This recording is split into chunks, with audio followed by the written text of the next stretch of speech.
Puncak fenomena El Nino saat ini sedang terjadi di Indonesia. Namun BMKG memprediksi dampak dari fenomena terjadinya suhu panas karena tidak ada awan hujan masih akan berlangsung hingga Maret 2024. Musim kemarau saat ini di Indonesia terasa lebih panas. Kondisi ini dipicu oleh fenomena El Nino dan IOD positif yang menyebabkan anomali kenaikan suhu dan berkurangnya curah hujan dari kondisi normal. El Nino tahun ini tidak hanya menyebabkan suhu tertinggi yang pernah tercatat, namun perbedaan suhu dengan rekor sebelumnya juga sangat besar. Menguatnya El Nino terjadi karena pemanasan pada permukaan laut di sebagian besar wilayah Samudra Pasifik tropis. Saat menggelar keterangan pers di kantor Kementerian Lingkungan Hidup dan Kehutanan pada hari Senin, 9 Oktober 2023, Menko Polhukam Mahfud MD mengatakan dampak dari fenomena El Nino diprediksi akan terjadi hingga Maret 2024 mendatang. Hal itu mengacu pada hasil analisis Badan Meteorologi, Klimatologi, dan Geofisika. Saat ini, pemerintah pusat dan daerah terus berkoordinasi untuk mengatasi permasalahan tersebut. Senada dengan Menko Polhukam, Kepala BMKG Dwi Korita Karnawati mengatakan dampak El Nino memang diprediksi akan terjadi hingga Maret 2024. Puncak El Nino diprediksi masih terjadi sampai akhir Oktober. Transisi musim kemarau ke musim hujan akan mulai terjadi pada bulan November. Dari data satelit yang terkini, kita melihat Oktober ini nampaknya belum turun.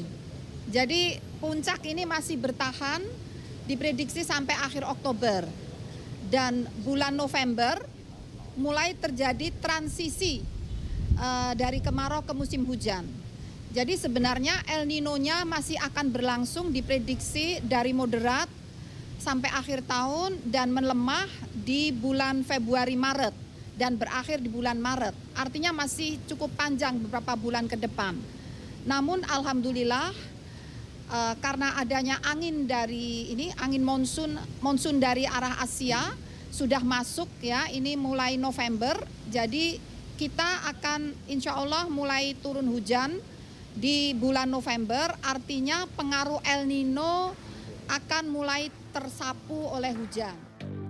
Kepala BMKG Dwi Korita Karnawati juga mengatakan dengan munculnya angin monsun dari Asia, hujan akan turun pada bulan November. Diharapkan kemarau kering akan berakhir secara bertahap. Dalam wawancara yang dilakukan melalui Zoom dengan tim klimatologi BMKG, Adi Ripaldi menjelaskan dampak dari fenomena El Nino yang menyebabkan kekeringan di beberapa daerah. Berdampak pada berkurangnya curah hujan yang sangat signifikan gitu ya. Terutama wilayah-wilayah mulai dari Sumatera, biasanya dari Palembang gitu, atau di Sumsel, Lampung, kemudian ke Pulau Jawanya mulai Banten, DKI, Jabar, kemudian sampai ke Jawa Timur, Bali, Nusa Tenggara, sebagian Kalimantan, terutama di Kalimantan Selatan, Kalimantan Tengah itu berdampak, kemudian Sulawesi Selatan, Sulawesi Tenggara, NTB NTT yang paling berasa sampai dengan di timurnya di wilayah Merauke. Nah itu terasa sekali dampak El Nino bahwa curah hujan di periode musim kemarau itu sangat berkurang sehingga mulai terjadi laporan kekeringan, kemudian krisis air atau kekurangan air juga di beberapa wilayah sudah mulai dilaporkan. Tim Liputan Polri TV. Menjaga kondusivitas Kamtibmas jelang pemilu tahun 2024 diperlukan peran semua pihak. Kapolres Jepara AKBP Wahyu Nugroho Setiawan mengajak anggota Badan Permusyawaratan Desa untuk terus serta dalam menjaga kondusivitas keamanan dan ketertiban masyarakat jelang pemilu. Kapolres Jepara AKBP Wahyu Nugroho Setiawan menghadiri silaturahmi dan pembinaan anggota Asosiasi Badan Permusyawaratan Desa Seluruh Indonesia atau APEDSI bertempat di Pendopo Kartini pada Senin 9 Oktober 2023. Dalam kesempatan ini, AKBP Wahyu Nugroho Setiawan mengungkapkan bahwa jelang pemilu 2024 mendatang, dinamika politik sudah mulai terasa.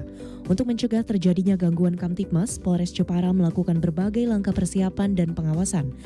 Salah satunya terhadap munculnya berita hoax atau berita bohong, berita provokatif, dan black campaign. AKBP Wahyu Nugroho Setiawan juga mengajak anggota Badan Permusyawaratan Desa untuk bekerja sama menjaga ketentraman dan kondusivitas Kamtibmas di wilayahnya masing-masing.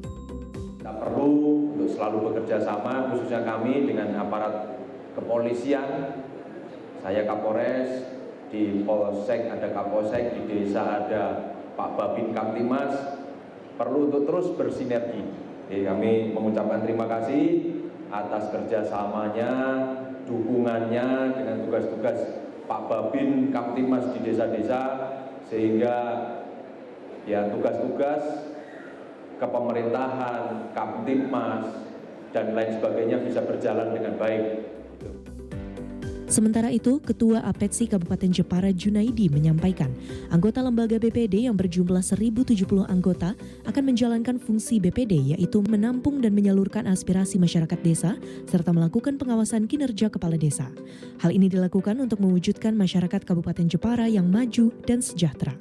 Tim Humas Polres Jepara, Polda Jawa Tengah melaporkan untuk Polri TV. Presisi Pagi akan kembali sesaat lagi.